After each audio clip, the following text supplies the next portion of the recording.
Teman-teman, jumpa lagi dengan saya Sherly Suni. Teman-teman, sekarang sudah jam 9:05 dan malam hari ini saya punya pacar mau menceritakan sebuah cerita tentang burung cendrawasih yang ada di sebelah belakang ini. Dan teman-teman, selamat mendengarkan, semoga kalian terhibur dengan cerita ini.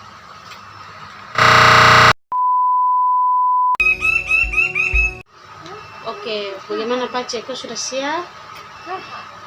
Sekarang kita mendengarkan bersama-sama teman-teman.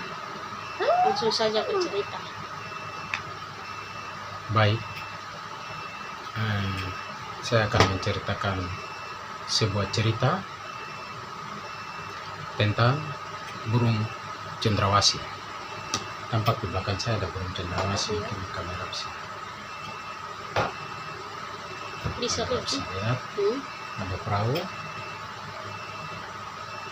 Kanon cerita waktu dulu, cerita tentang burung cendrawasih ini asal mulanya dari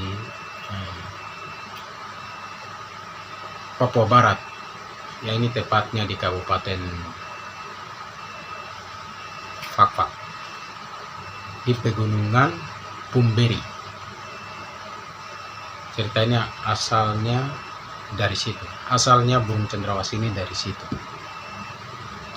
dari Fakfak di Pegunungan Bumberi menurut ceritanya.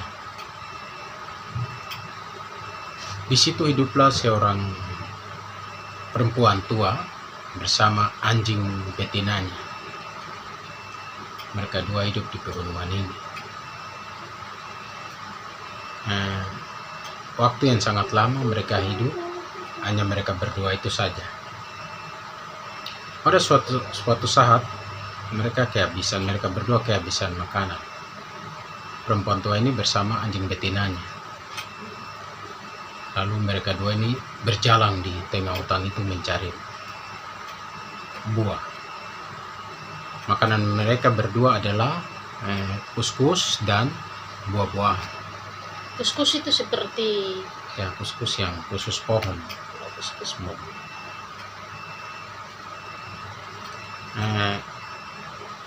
Mereka dua berjalan sangat jauh sekali. Dan pada waktu itu anjing betina ini sudah sangat lelah, capek, sehingga dia sudah tidak kuat jalan. Lalu mereka dua bertemu dengan pohon pandang yang buahnya sangat banyak. Lalu si anjing ini makan buah pandang itu. Saat anjing ini makan, tiba-tiba dia beranak. Perutnya besar dan dia beranak. Menurut ceritanya begitu, beranak. Lalu si perempuan tua itu melihat anjingnya beranak. Lalu dia juga ikut makan buah itu, buah pandang tadi, buah pandang. Makan. Akhirnya perempuan itu juga ikut hamil. Dan lanjut mereka dua pulang sudah. Lalu perempuan anjing itu pun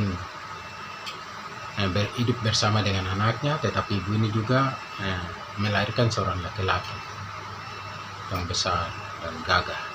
Dan laki-laki itu diberi nama Kueya, namanya Kueya. Menurut ceritanya itu Kueya.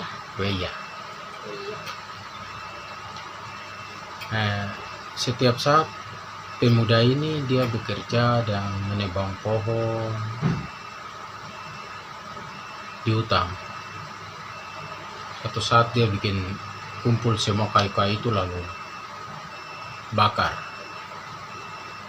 Asapnya naik, lalu ada seorang pria yang sedang mencari ikan di laut, melihat ada asap.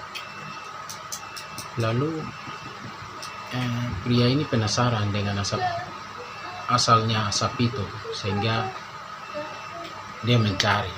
Singkat cerita, dia pergi sampai ketemu dengan seorang laki-laki ini. Lalu dia Kueya. Lalu dia melihat laki-laki ini, Kueya ini bekerja hanya bekerja dengan kapak dari batu, pakai tebang pohon besar. Lalu pria ini memberi dia kapak besi. Sudah, dia ambil, kueya ini ambil, dia pakai kerja. Oh, singkat saja pohon besar rubuh. Sedep mama tanya, tapi mama belum tahu laki-laki ini yang dari laut tadi. Nah, terus mamanya tanya, kueya kok bisa bawa utang sebesar itu kan? Dia bilang, pasal lagi rajin lagi ini, dia belum kasih tahu.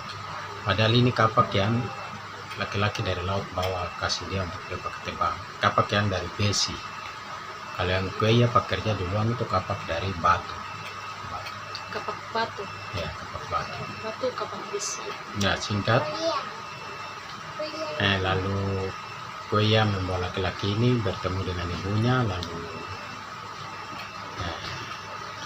kueya menyuruh ibunya untuk segera kawin dengan laki-laki ini. Setelah kawin mereka sudah waktu yang sangat lama mereka mempunyai anak. Jadi mempunyai dua orang laki-laki dan satu orang perempuan. 3 bersaudara begitu. 3 bersaudara. Jadi dalam rumah itu kueya yang dianggap sulung, anak sulung. Anak pertama. Yang pertama. Jalannya waktu yang sangat lama, mereka besar. Akhirnya timbul kecurigaan timbul ketidakcocokan antara saudara kueya dan kueya. Mereka merasa kueya lebih dipentingkan oleh ibunya, dia lebih ini. Akhirnya mereka merencanakan sebuah kejahatan buat kueya. Akhirnya saudara laki-laki setelah mama dan bapaknya ada pergi ke hutan, saudara laki-laki kueya 2 itu rencana untuk mau mencelakai kueya. Akhirnya rencana mereka jadi, tapi dilihat oleh adik perempuannya mereka. Lalu kueya sembunyi, singkat cerita kueya sembunyi karena dia malu sama adik saudara orang, dia sembunyi. Terus ibunya pulang, ibunya tanya, di mana kueya? Mereka diam semua. Terus ada perempuannya kasih tahu, kueya tadi dipukul oleh kedua saudaranya, saudara tirinya tadi.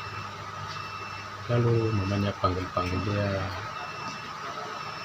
Singkat waktu itu kueya sudah berubah menjadi seekor burung, yaitu burung cendrawasih. Ceritanya begitu. Dia sudah lompat-lompat di rumah itu, di pegunungan rumah itu. Sudah lompat-lompat. Mamanya panggil, terus dia bilang, "Sada di sini." Terus mamanya bilang, "Aduh, mama juga harus sama seperti koi." Nah, akhirnya mamanya juga berubah. Jadi ada cendrawasih laki-laki, cendrawasih perempuan. Kalau yang perempuan itu yang ibunya. Menurut ceritanya begitu.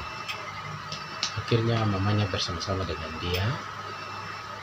Lalu suaminya dari mamanya kueya ini atau ibunya ini sangat sedih. Jadi dia bilang begini, "Aduh, kamu ganti kamu punya bulu itu, kamu punya bulu ini kan bulunya sangat indah sekali. Takutnya suatu saat kalian akan ditangkap karena keindahannya bulunya kalian itu." Ya. Lalu mereka tidak mau. Terus saudara-saudaranya yang lain yang tadi itu, karena mereka juga kecewa, mereka lagi masuk ke hutan, akhirnya mereka jadi burung. Entah itu jadi burung apa. Menurut ceritanya begitu. Ya. Singkat sejarahnya atau asal muasal burung cendrawasih. Burung ini sekarang sudah menyebar ke seluruh tanah Papua, mulai dari Sorong sampai Merauke. terutama daerah-daerah yang utangnya masih besar sekali, utangnya masih belantara sekali. Namun waktu ini banyak perusahaan-perusahaan penebangan liar, perburuan liar, akhirnya burung ini sudah sangat jarang, langka untuk kita ketemu. Biasanya ada, tapi itu bukan burung yang sudah hidup, namun sudah mati seperti begini. Mereka suntik. Kalau dari luar datang di sini pasti ketemu. Tapi sudah untuk, mati ya? tapi yang untuk hidup sepertinya jarang ketemu. Kecuali kita masuk ke hutan-hutan belantara. Mereka mungkin sudah ada di daerah Pengge, ada ke daerah-daerah sangat jauh, dan burung itu tidak bisa dengar bisikan manusia, apalagi bau manusia, bunyi-bunyi mesin apa, burung itu sangat tidak bisa, dan memang dia sudah punah. Jarang kalau mau ke Papua pasti ketemu, tapi yang mati, atau ada yang sudah dipelihara, atau di Jakarta mungkin di taman burung itu mungkin ada. Kita juga sangat sedih atas kehilangan burung ini. Sebagai orang Papua, kami juga ikut menyesal atas punahnya burung ini. Tapi ada tempat-tempat yang untuk mengabadikan seperti Universitas Cendrawasih, yang nama-nama Cendrawasih di sini banyak. Ya. Itu singkat cerita dan bagaimana Cendrawasih itu masih bereksis di tanah Papua. Teman-teman, kalau ada yang masih punya cerita tentang ini, silakan berbagi untuk kita sama-sama. Nanti komentar di bawah kolom komentar. Bisa komentar di kolom komentar. Dan burung ini memang dia cantik sekali, dia berbulu. Ya, burung ini termasuk salah satu burung. Ini karena sudah lama jadi dia seperti begini. Ini warnanya cantik sekali ini, terus ini juga. Tapi karena sudah lama, jadi gitu. Oke, mungkin itu singkat cerita. Jika ada kekurangan atau ada kesalahan atau terlalu cepat, mohon teman-teman maafkan. Semoga kita akan berbagi share tentang cerita-cerita tentang Papua lagi. Saya akan mencari informasi dan saya akan berbagi buat teman-teman. Selain itu juga teman-teman bisa cari di internet, pasti ada. Iya, ada. Dan ini mungkin tidak akan jauh. Menurut ceritanya seperti begitu. Oke teman-teman, sekian dari Pace. Tadi dia cerita tentang burung cendrawasih ini, dan semoga kita semua terinspirasi dengan burung cendrawasih. Dan kalau teman-teman mau bertanya tentang cerita yang burung cendrawasih tadi, silahkan komentar di bawah kolom komentar saja teman-teman. So, terima kasih yang sudah menonton video ini. Saya ucapkan banyak terima kasih. Dan jangan lupa juga untuk komentar. Terus, jangan lupa juga untuk subscribe. Aktifkan lonceng notifikasinya biar teman-teman dapat video terbaru dari kami di Papua. Bye.